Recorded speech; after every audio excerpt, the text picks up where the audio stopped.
Doctor Dinesh Sharma, Satish Mahana, Keshav Prasad Maurya, Surya Pratap Shahi, Suresh Khanna. मैं आदित्यनाथ योगी ईश्वर की शपथ लेता हूँ। नमस्कार, आप देख रहे हैं हम लोग और मैं हूं नगमा। और हम लोग में आज ऑडियंस नहीं है और नए अंदाज में आप हम लोग इसलिए देख रहे हैं क्योंकि नया मुख्यमंत्री उत्तर प्रदेश में बना है, इसलिए हमने भी कुछ अलग किया और चर्चा करेंगे कि जो मुख्यमंत्री बने हैं उत्तर प्रदेश के लिए वो क्या वाकई जो बहुमत मिली है बीजेपी को और जो सर्वमत से सरकार चलाने की बात की थी नरेंद्र मोदी ने, उसके बाद वो सर्वमत पर फिट बैठते हैं या नहीं? क्या वो सबसे कर्मठ नेता लगे बीजेपी को कि उसके बाद उन्हें उत्तर प्रदेश का मुख्यमंत्री बनाया गया है? बनाने के पीछे की वजह क्या है? उत्तर प्रदेश के लिए कैसे रहेंगे आदित्यनाथ योगी? क्योंकि आदित्यनाथ योगी जो हैं वो अक्सर अपने बयानों की वजह से विवाद में अब तक रहे हैं, तो इस पर बहुत सारे लोगों को ताज्जुब हुआ था कि आखिर उन्हें मुख्यमंत्री पद के लिए कैसे चुना गया। मैं एक झलक दिखाना चाहती हूँ आपको उनके कुछ बयानों की जो उन्होंने पहले दिया था। हालांकि अब वो कह रहे हैं अपने मंत्रियों से भी कि वो गलत बयानी ना करें। तो सही बात है कि जब उन्हें हेडमास्टर बना दिया गया है तो शायद वो अच्छी डिसिप्लिन रखेंगे। लेकिन एक नज़र इतिहास पर। हम तो विकास की बात कर रहे हैं। विकास के लिए शांति चाहिए, सौहार्द चाहिए। विकास की आड़ में आपको लव-जिहाद करने का, देश की सुरक्षा पर सेंध लगाने का ये तो कोई अधिकार नहीं है। और अब कोई जोधाबाई अकबर के साथ नहीं जाएगा, कोई दुष्ट सिकंदर अपनी पुत्री को किसी चंद्रगुप्त मौर्य को देने की हमारी परंपरा लेने की है, देने की नहीं। आजम खान तैयार हो जाओ देने के लिए, अब लेने की बारी तो अगर ईसाई और मुसलमान बने तो जायज, लेकिन अगर किसी कालखंड में कोई हिंदू ईसाई और मुसलमान बन गया है और स्वेच्छा से वापस आना चाहता है तो उस घर वापसी का विरोध क्यों होता है? हर मुस्लिम बाहुल्य क्षेत्र क्यों असुरक्षित हो जाता है? क्यों राष्ट्र विरोधी गतिविधियां वहां पनपती हैं? क्यों वहां पर मजहबी और जुनून के साथ भारत विरोधी नारे लगने लगते हैं? शाहरुख खान को इस बात को याद रखना चाहिए कि अगर इस देश का बहुसंख्यक समाज उनकी फिल्मों का बहिष्कार कर देगा तो एक आम मुसलमान की तरह उनको भी सड़कों पे भटकना पड़ेगा। तो आपने सुना आदित्यनाथ पहले क्या कुछ कह चुके हैं। मेरे साथ योगेंद्र यादव मौजूद हैं इस वक्त, पॉलिटिकल एनालिस्ट। और योगेंद्र जी, मैं आपसे शुरू करना चाहती हूँ। आपने आदित्यनाथ ने जो पहले कुछ कहा है उससे आप बखूबी परिचित हैं। कहा जा रहा था, चर्चा चल रही थी कि जो मुख्यमंत्री होंगे वो कई गुणों से संपन्न होंगे, ऐसे होंगे जो बड़बोले ना हो और काम करें। तो आपको क्या गुण दिख रहे हैं आदित्यनाथ योगी में?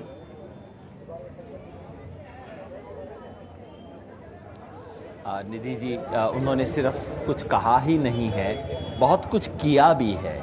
अगर आप देखें, अखबारों में खबर छपी थी सन 1998 से लेके अब तक अखबारों में बार बार खबर छपी है स्थानीय स्तर पे क्या कुछ हुआ, उनके कौन कौन विरोधी थे और अचानक वो विरोधी कैसे गायब हो गए। काफ़ी संगीन आरोप रहे हैं। अब आरोप हैं, मैं ये नहीं कहता कि कोर्ट में प्रूव हो चुके हैं, लेकिन उनके यदि बयान पढ़े, जो आपने बयान सुनाए हैं, दूसरे बयान भी मैंने सुने, वो तो इससे भी कहीं ज़्यादा बढ़ के हैं जी। तो जो प्रश्न वो उठता है वो प्रश्न ये नहीं है कि भारतीय जनता पार्टी अपनी पसंद का मुख्यमंत्री बना सकती है, नहीं, बिल्कुल बना सकती है। एमएलए होना जरूरी नहीं है, बिल्कुल ठीक बात है, एमएलए नहीं हो उसको बनाया जा सकता है। लेकिन जिस किस्म के बयान देते रहे हैं योगी आदित्यनाथ, ये क्या कोई इस देश का संवैधानिक पद रखने वाला व्यक्ति ऐसे बयान दे सकता है? तो योगेंद्र जी, आपको क्या लगता है कि इस तरह के बयान क्या यही उनमें बहुत बड़ा गुण दिखाई दिया बीजेपी को? उनके ये जो बयान थे वो उनके बीजेपी के फायदे के लिए साबित होंगे? आखिर ऐसा क्या गुण नजर आया कि इतने नाम चल रहे थे लेकिन सबसे कर्मठ, सबसे अच्छे सूटेबल कैंडिडेट वही लगे? तो जो उनके बयान थे इसका मतलब वो फायदेमंद होंगे बीजेपी के लिए? मैं समझता हूं कि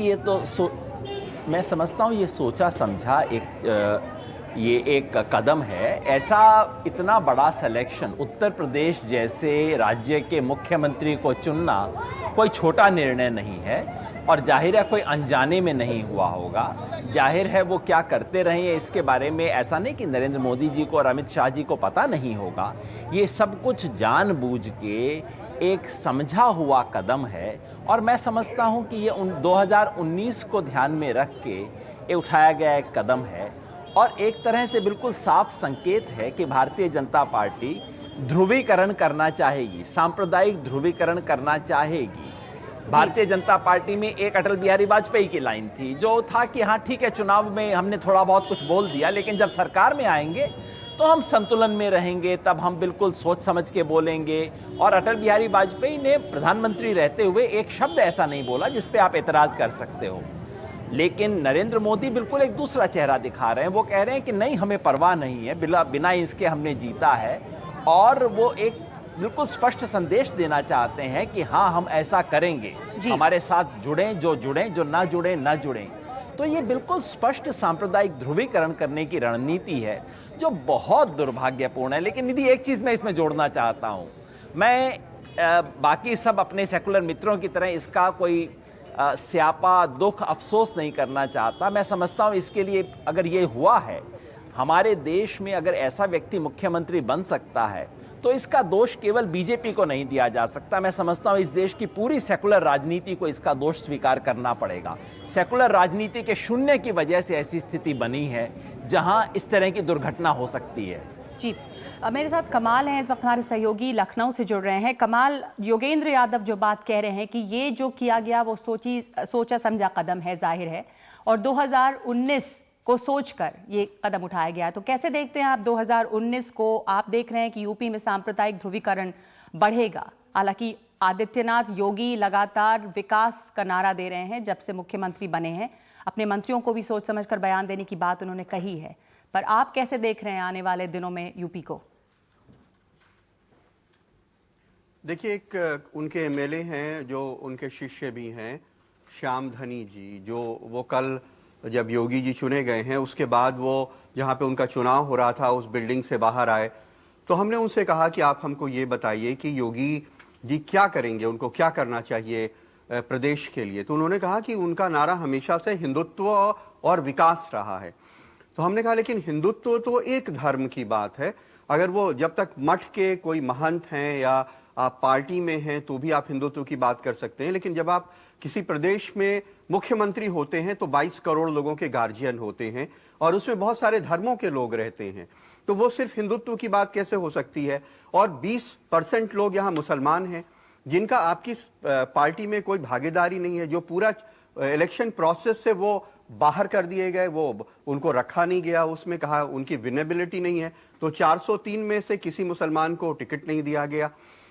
ऐसा कैसे हो सकता है कि इस प्रदेश में जो 20% मुसलमान हैं उनमें कोई भी ऐसा नहीं था जो चुनाव जीतने लायक समझा गया हो? तो उन्होंने कहा नहीं, देखिए ऐसा है कि जो मुसलमान भारत माता की जय बोलेंगे, भारत माता को भारत माता कहेंगे, और जो मुसलमान वंदे मातरम बोलेंगे उनके प्रति योगी जी उदार रहेंगे। तो अगर किसी चुनी हुई सरकार के, अगर डेमोक्रेसी में चुने हुए चीफ मिनिस्टर का एक चुना हुआ प्रतिनिधि इस तरह की बात करता है जो बिल्कुल अधिनायकवाद जैसी बात है, तो पता नहीं योगी जी आगे क्या बोलेंगे, ये तो पता नहीं है, लेकिन उनके लोग किस तरह की सोच रखते हैं इस समाज के बारे में, ये समझा जा सकता है। जी, अखिलेश, मैं आपको इसमें शामिल करना चाहूंगी कि योगी जी के लोगों पर लगाम नहीं रह पाएगी, पर क्या योगी जी बदल जाएंगे? अब जिस तरह के बयान थे वो अब ज्यादा संयमित बयान देंगे और उनको हम एक अलग रूप में देखेंगे? नगमा, अगर योगी जी बदल गए तो मुझे लगता है कि जो फैसला किया गया था, जिसकी वजह से उनको बनाया गया था, फिर वो फैसला जो है वो बेकार हो जाएगा। जो लोग आज उनको समर्थन कर रहे हैं या फिर पसंद करते हैं वो इसलिए करते हैं क्योंकि वो योगी हैं। बीजेपी ने भी ये सोच करके उनको बनाया है। अगर वो भी वही सारी बातें करने लगे सर्वधर्म संभाव की, या फिर कहें कि सबको साथ साथ रहना चाहिए, हिंदू मुस्लिम सिख ईसाई आपस में भाई भाई, साथ सबका विकास नहीं कहेंगे, कह तो रहे हैं, कम से कम उन्होंने आज भी कहा है, कल भी कहा है, उनके परिवार की ओर से भी यही बात की गई है, प्रधानमंत्री ने भी अपनी ओर से यही बात की है। आज जिस तरह का मंत्रिमंडल का गठन उन्होंने किया उसमें भी ये बात दिखाई दी है कि सबको साथ लेकर के वो चलना चाहते हैं। एक गुमनाम से मुस्लिम नेता को उन्होंने अपने मंत्रिमंडल में शामिल किया है, करके कम से कम संदेश देने की कोशिश की है। मुझे लगता है कि उन्हें थोड़ा वक्त देना होगा और देखना होगा कि उनके इरादे क्या हैं। आज कम से कम जो उनकी पहली प्रेस कॉन्फ्रेंस थी उसमें जो भाषा उन्होंने बोली है, एक तरह से वो भाषा है कि वो सौहार्द वाली भाषा है। वो अपनी ओर से एक पहल करना चाहते हैं, जो एक उनके ऊपर छवि जो बना दी गई है उसको मिटाना चाहते हैं। लेकिन क्या उनके समर्थकों को ये बात स्वीकार होगी? मुझे नहीं लगता कि ये स्वीकार होगी। राजेश शर्मा, आप मुस्कुरा रहे हैं इस बात पे, लेकिन लोगों के दिल में ये सवाल उठ रहा है, और जो योगेंद्र जी कह रहे थे और कमाल कह रहे थे कि जो एक खास किस्म के मुसलमान हैं तो उनको तो वो स्वीकारेंगे, नहीं तो फिर वो क्या करेंगे। और दूसरी ये बात कि ध्रुवीकरण बढ़ेगा। और योगेंद्र जी ने एक और बात कही कि अगर मोदी जी ये संदेश दे रहे हैं कि अगर जो हमारे साथ हैं तो ठीक है, हमारे साथ नहीं है तो कोई बात नहीं, हमारे साथ मतलब हम तो ये करेंगे, इस तरह की।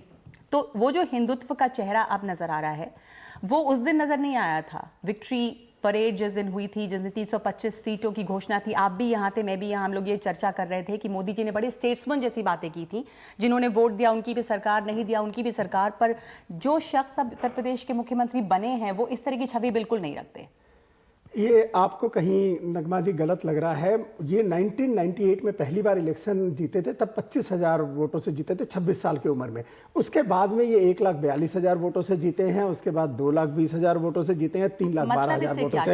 ये लगातार इनकी लोकप्रियता बढ़ी है। और आज अगर उत्तर प्रदेश में कोई एक ऐसा नेता हो जो हर किसी को एक्सेप्टेबल हो, जो कर्मठ है, स्ट्रांग है, कर्मयोगी है, और इस रोगी उत्तर प्रदेश को जो कहीं ना कहीं आज के दिन अपराध से और करप्शन से पूरी तरह से ग्रस्त कर दिया गया, उस उत्तम प्रदेश को रोगी प्रदेश बना दिया गया, उसको सुधारने के लिए एक स्ट्रांग एडमिनिस्ट्रेटर जो कि इस देश को सुधार सकता है, इस प्रदेश को सुधार सकता है, ऐसा योगी से अच्छा कोई आदमी हो नहीं सकता था। वो शुरू से जाने गए हैं, वो गरीबों के बीच में काम करते हैं, और हर समय अगर कोई भी उनके पास गोरखपुर गया हो वो सबके बीच में क्या गरीबों के बीच काम करने के लिए जाने जाते रहे? हम तो अब तक इसलिए जाने कि वो ऐसे ऐसे बयान देते रहे। तो आपको लग रहा है कि उनकी लोकप्रियता इतनी बढ़ गई क्योंकि वो इतना काम कर रहे थे, इतने कर्मठ थे? कर्मठता के लिए लोकप्रिय हुए क्या वो कभी भी? अब करते होंगे जरूर, लेकिन देखिए, उत्तर प्रदेश की जो भारतीय जनता पार्टी सरकार आई है प्रचंड बहुमत से, इसके पीछे अति पिछड़े और अति दलितों के वोटों की महत्वपूर्ण भूमिका है। और अगर आप भारतीय जनता पार्टी के इस निर्णय पर विचार करें योगी आदित्यनाथ को मुख्यमंत्री बनाने का है, तो आप, मुझे लगता है कि इसको एक दूसरे दृष्टिकोण से भी देखना चाहिए। जो बातें कही जा रही हैं ये सब बातें भी अपनी जगह हैं, मैं किसी बात का खंडन करते हुए नहीं कह रहा हूं। ये जो गोरखनाथ पीठ है, ये गोरखनाथ पीठ बुनियादी तौर पर समाज के जो निचले तबके हैं, जो कमजोर जातियां हैं, उनका जुड़ाव इस पीठ से बहुत जबरदस्त है। ये 3 जो राजपूत महंत हुए हैं इसमें, महंत अवैधनाथ और उनसे पहले जो हुए थे, और ये राजपूत महंत रहे हैं। यहां तक कि इसमें मूर्ति पूजा भी नहीं होती थी, और सनातन धर्म के खिलाफ एक तरह से इस पीठ ने एक तरह का विद्रोह किया था। बाद में इन 3 महंतों के नेतृत्व में इसका कोई सनातनीकरण इस पीठ का हुआ है, लेकिन अभी भी जो कमजोर जातियां हैं उनका इस पीठ से बहुत ही गहरा जुड़ाव है। तो योगी को उत्तर प्रदेश का मुख्यमंत्री बनाने का निर्णय कुछ इसी तरह का है। हिलाल शायद मेरी बात की तस्दीक करेंगे कि आपने लोगों को एक धर्मगुरु भी दिया, और उसी धर्मगुरु में आपने लोगों को एक राजनीतिक मुखिया भी दिया। तो एक तरह का ये इस्लामिक विचार है। ये जो खलीफा का विचार है ना, खलीफा जो है वो रिलीजियस हेड भी है और साथ में पॉलिटिकल हेड भी है। तो योगी आदित्यनाथ के रूप में उत्तर प्रदेश की जनता को एक ऐसा मुख्यमंत्री मिला है जो धर्मगुरु भी है, और साथ में इस फैसले की तारीफ करेंगे कि अच्छा एक तारीफ, ये फैसला तारीफ के काबिल है कि नहीं, ये तो 6-7 महीने बाद पता चलेगा। लेकिन फिलहाल उतनी आपको उस पे आपत्ति नहीं है। अभी हमें इस फैसले का विश्लेषण करना चाहिए, इसको खारिज नहीं करना चाहिए, क्योंकि जिन्होंने फैसला किया है उनके सामने भी बहुत बड़ा संकट है। हिलाल, क्या आपको क्या लगता है? क्या मैं एक ब्रेक लूंगी, उसके पहले एक छोटी टिप्पणी हिलाल से कि आपको इसके पीछे सोच क्या है? 2019 की बात की कमाल ने, अखिलेश से भी मैं बात कर रही थी, कह रहे कि बीजेपी उसको देख के चल रही है। किस तरह का फायदा होगा जिस सोच की बात अभय कर रहे हैं? अभय जी जो कह रहे हैं उसमें सिर्फ एक फैक्चुअल चीज़ मैं ऐड करना चाहता हूं कि अगर आप सारे चुनाव के फेजेस देखें और उसमें अंतिम 2 चरण देखें, तो उसमें बीजेपी को मिलने वाला मत प्रतिशत पहले 3 या 4 फेजेस से कम है। जबकि हम ये भी जानते हैं कि प्रधानमंत्री मोदी वहां पर थे। तो ईस्टर्न यूपी में एक तो ये पक्ष वेस्ट के मुकाबले उनको कम वोट मिला। दूसरी अहम बात जो थी उसमें हमें ये नहीं भूलना चाहिए कि ये एक जो हम कहते हैं संघ परिवार, तो वो वाकई में उसमें कंटेस्टेशन भी देखना चाहिए कि उसमें अलग अलग धड़े जो हैं। योगी आदित्यनाथ हिंदू महासभा से जुड़े हुए व्यक्ति हैं, और हिंदू महासभा और आरएसएस के बीच में हमेशा एक तनाव की स्थिति रहती है। तो ऐसे में आपको परिवार को कहीं अगर एकजुट करना है तो उसके लिए बहुत ज़रूरी है कि आप इन सारे कंसिडरेशन को लेते हुए 2019 में अगर आप जाएंगे तो आपको एक यूनिटी दिखानी तो वो पड़ेगी। सबको जोड़ेंगे योगी आदित्यनाथ, हिंदू महासभा भी और नहीं, आपको याद होगा कि एक खास किस्म का, क्योंकि उनके लोगों ने बीजेपी के विरोध में अपने उम्मीदवार भी खड़े किए थे, तो ऐसे में बहुत जरूरी है कि जिस क्षेत्र से वोट भी कम मिल रहे हैं, जहां पर कि आपके वैचारिक दृष्टिकोण से दूसरा व्यक्ति भी उसी विचारधारा को लेकर खड़ा है, तो ऐसे में जरूरी है कि उनको कहीं ना कहीं पर अपीस किया जाए। ठीक है, मैं वापस आऊंगी इस पर। और योगी अकेले एक ऐसे वहां पर से शख्स थे, अखिलेश, जो कि योगी योगी का नारा भी सुनाई देता था जब मोदी जी वहां थे तो एक अकेले शायद उस तरह के वो शख्स वहां पर थे। एक ब्रेक लेते हैं, ब्रेक के बाद लौटेंगे। हमारे साथ शरद प्रधान भी जुड़ रहे हैं लखनऊ से, ब्रेक के बाद बात करेंगे।